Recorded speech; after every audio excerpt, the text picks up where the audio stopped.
Ang bank mismo ang may malaking pakinabang sa ating pera.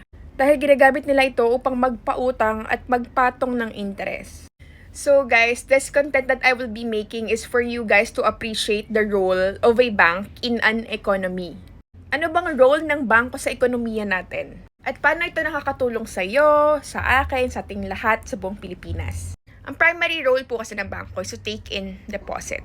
That is why they are encouraging us to deposit yung surplus sa pera natin para mapahiram naman dun sa mga nangangailangan.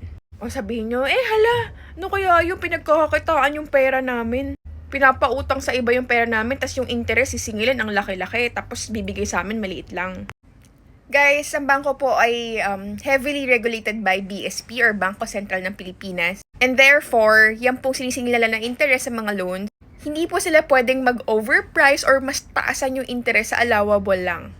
And of course, yung kinikita nila from the interest is ginagamit nila yun for operating expense. So, syempre, may mga branches sila, may mga tao sila, di ba? Ang dami nilang operational expenses and they need money to sustain, of course, the business.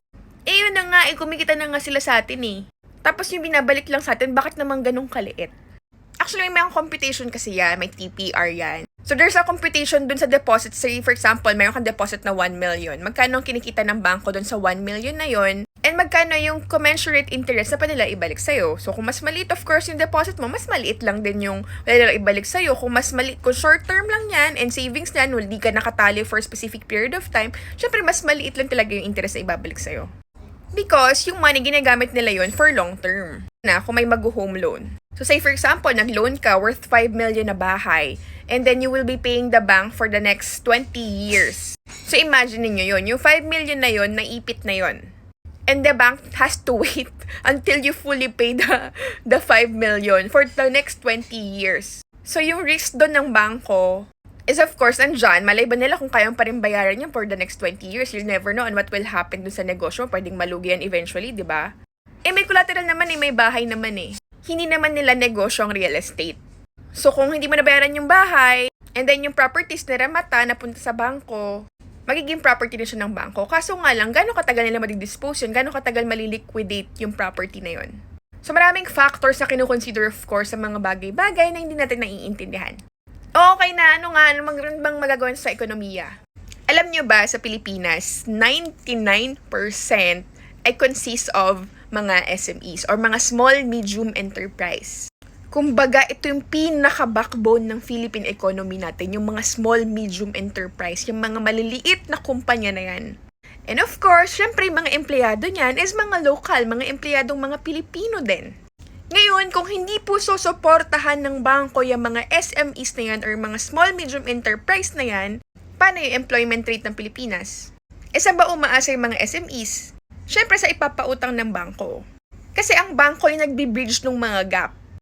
So, say for example kunwari skincare products, ayan, nagma-manufacture tayo, nagpa-formulate tayo ng skincare products. Ngayon, we have to pay the manufacturer, of course. Babayaran natin siya ng 50%. Say, for example, nagbayad tayo ng 1 million.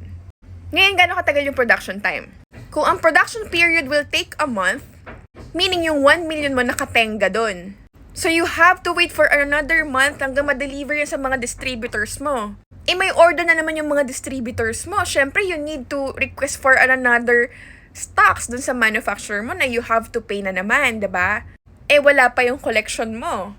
Kasi inaantay mo yung payment ng mga distributors mo kailangan mo na ng maraming stocks. So, doon nagkakaroon ng gap, doon naman papasok yung bangko.